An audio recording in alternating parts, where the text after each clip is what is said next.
이스라엘 모든 지파 백성들이 변론하여 이르되 왕이 우리를 원수의 손에서 구원하여 내셨고 또 우리를 블레셋 사람들의 손에서 구원하셨으나 이제 압살롬을 피하여 그 땅에서 나가셨고 우리가 기름을 부어 우리를 다스리게 한 압살롬은 싸움에서 죽었거늘 이제 너희가 어찌하여 왕을 도로 모셔올 일에 잠잠하고 있느냐 하니라. 다윗 왕이 사독과 아비아달 두 제사장에게 소식을 전하여 이르되 너희는 유다 장로들에게 말하여 이르기를 왕의 말씀이 온 이스라엘이 왕을 왕궁으로 도로 모셔오자 하는 말이 왕께 들렸거늘 너희는 어찌하여 왕을 궁으로 모시는 일에 나중이 되느냐. 너희는 내 형제요 내 고륙이거늘 너희는 어찌하여 왕을 도로 모셔오는 일에 나중이 되리요 하셨다 하고 너희는 또 아마사에게 이르기를 너는 내 고륙이 아니냐. 내가 요압을 이어서 항상 내 앞에서 지휘관이 되지 아니하면 하나님이 내게 벌 위에 벌을 내리시기를 바라노라 하셨다 하라 하여 모든 유다 사람들의 마음을 하나같이 기울게 하매 그들이 왕께 전가를 보내어 이르되 당신께서는 모든 부하들과 더불어 돌아오소서 한지라. 왕이 돌아와 요단에 이르매 유다 족속이 왕을 맞아 요단을 건너가게 하려고 길갈로 오니라. 할렐루야, 목요일 새벽입니다. 오늘도 새벽 말씀 큐티를 통해 은혜 충만한 하루 되시길 소망합니다. 두 국가나 집단 간에 피를 흘리는 전쟁을 치르고 나면 그 승패 여부와 관계없이 그들 사이에는 심각한 감정의 골이 생기게 마련입니다. 다윗은 압살롬의 반역과 그로 인한 전쟁이 모두 자기의 죄로 인한 것임을 인정했기에 자기를 대적하여 압살롬을 따랐던 사람들을 포용하려 했습니다.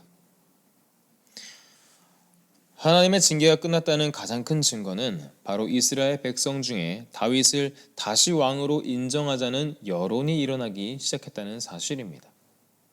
9절 말씀을 보겠습니다.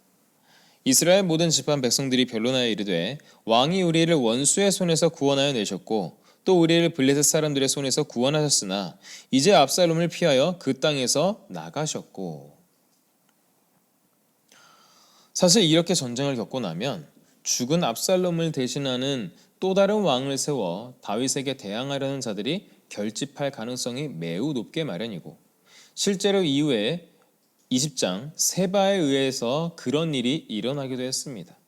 세바는 압살롬이 죽은 후 다윗과 유다 지파에 대항하여 또 다른 반란을 주도한 인물이었습니다. 그러나 대다수 백성의 뇌리에는 여전히 다윗이 이스라엘을 블레셋의 압제에서 구해냈던 일이 선명한 기억으로 남아 있었기에 다윗에게로 돌아가자는 의견이 대세를 이루었습니다. 본문 9절 하반절에서 10절 말씀을 보겠습니다. 이스라엘 모든 지파 백성들이 변론하여 이르되 왕이 우리를 원수의 손에서 구원하여 내셨고 또 우리를 블레셋 사람들의 손에서 구원하셨으나 이제 압살롬을 피하여 그 땅에서 나가셨고 우리가 기름을 부어 우리를 다스리게 한 압살롬은 싸움에서 죽었거늘 이제 너희가 어찌하여 왕을 도로 모셔올 일에 잠잠하고 있느냐 하니라. 사실 이처럼 내전을 겪은 후 대부분의 사람들이 원래의 왕에게 돌아가자는 주장을 내세운 데에는 하나님의 특별한 섭리가 개입되었다고 밖에 볼 수 없습니다. 하나님은 이처럼 자기 잘못을 인정하고 그 징계를 달게 받는 자에게 회복을 허락하십니다. 만약 다윗이 압살롬의 반역과 그로 인한 내전이 자기의 범죄 때문에 일어났다고 여기지 않았다면 당연히 자기를 대적했던 자들에 대한 복수심을 품었을 것입니다. 특히 원래 자신과 가까웠음에도 불구하고 압살롬을 따랐던 사람들에게는 더욱 큰 배신감을 느꼈을 수도 있습니다. 하지만 다윗은 그 모든 것이 자기의 잘못 때문이라 인정했기에 그들에게 화해의 손을 내밀었습니다. 본문 11절, 12절 말씀을 보겠습니다. 다윗 왕이 사독과 아비아달 두 제사장에게 소식을 전하여 이르되 너희는 유다 장로들에게 말하여 이르기를 왕의 말씀이 온 이스라엘의 왕을 왕궁으로 도로 모셔오자 하는 말이 왕께 들렸거늘 너희는 어찌하여 왕을 궁으로 모신 일에 나중이 되느냐. 너희는 내 형제요 내 골육이거늘 너희는 어찌하여 왕을 도로 모셔오는 일에 나중이 되리요 하셨다 하고.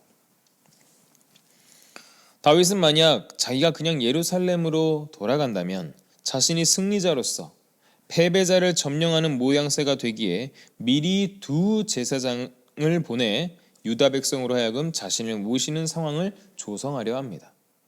12절 말씀을 보시면 너희는 내 형제요 내 골육이거늘. 다윗은 유다 지파를 향해 너희야말로 자신의 형제요 골육임을 강조하는데 너희가 나의 형제이고 바로 너희가 나의 골육이라는 것입니다. 골육, 뼈와 살이라는 뜻으로 매우 가까운 사이, 특히 친인척 관계를 가리키는 비유적 표현입니다. 다윗은 이렇게 직설적으로 강조하면서 유다 지파가 서둘러 행동하도록 촉구하며 압박한 것입니다. 혹시 어려운 일을 당하신 적이 있다면 다윗처럼 그 고통이 나의 죄 때문에 하나님이 허락하신 것임을, 그리고 거기서 회복된 것도 하나님의 은혜와 섭리임을 인정해 보시기 바랍니다. 그럴 때 우리는 큰 은혜를 누릴 수 있을 것입니다. 다윗은 반란군의 총사령관이 되어 자신을 대적했던 아마사를 용서할 뿐 아니라 요압과 동일한 지위의 지휘관으로 임명을 합니다. 아마사는 다윗의 조카였지만 압살롬의 군 지휘관으로 반란에 참여했던 인물이었습니다.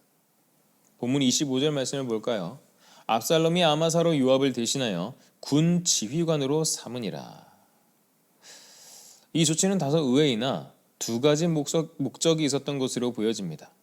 먼저 왕권을 무시하고 선을 넘은 요압을 제거하는 절차입니다. 당시 다윗이 요압의 말을 따르지 않았다면 전투에 나섰던 군사들의 불만을 키워 자칫 2차 반란을 불어일으킬 우려도 있었습니다. 그래서 다윗은 일단 요압의 말에 따라 군사를 다독여 주었습니다. 그러나 어느 정도 분위기가 정리도 되고 다시 예루살렘으로 귀환하는 일이 진행되는 상황에서 다윗은 요압의 기세를 꺾을 필요가 있다고 판단한 듯합니다. 그렇게 다윗은 사독과 아비아달에게 아마사를 찾아가라고 명령하였습니다. 더불어 아마사를 군 지휘관으로 삼음과 동시에 반란군에 가담했던 군사들도 어차피 이스라엘 백성이므로 군사들을 통합하는 명분이 될 정책이었습니다. 즉 이스라엘 사람들과 유다 지파의 표면적 화합을 이루어주는 연결고리로 아마사를 선택하였던 것입니다.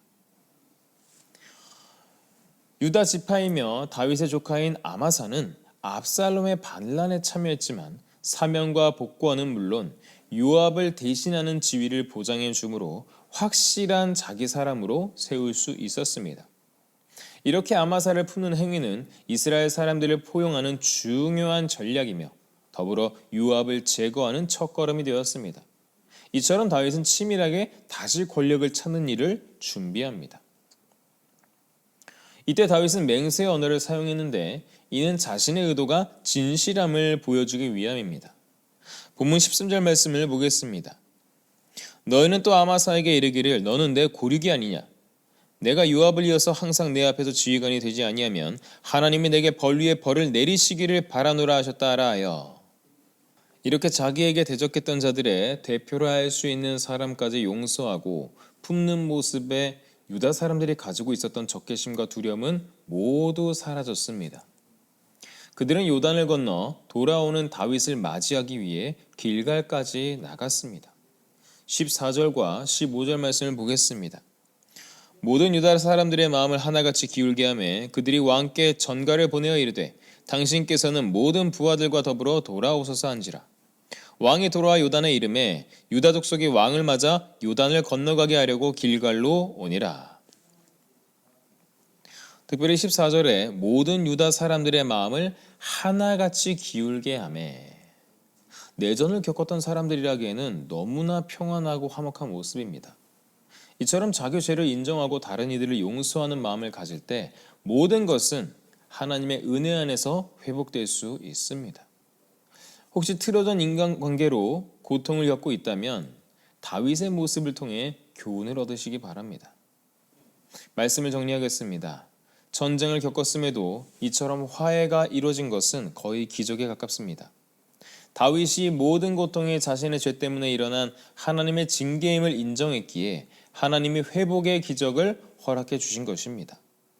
만약 우리가 하나님의 섭리를 믿고 그 안에서 겸손하며 용서하는 마음을 품는다면 그것이 이 세상의 기적과도 같은 선한 결과를 가져올 수 있습니다. 우리를 통해 하나님이 이루실 선한 일을 기대해 보시기 바랍니다.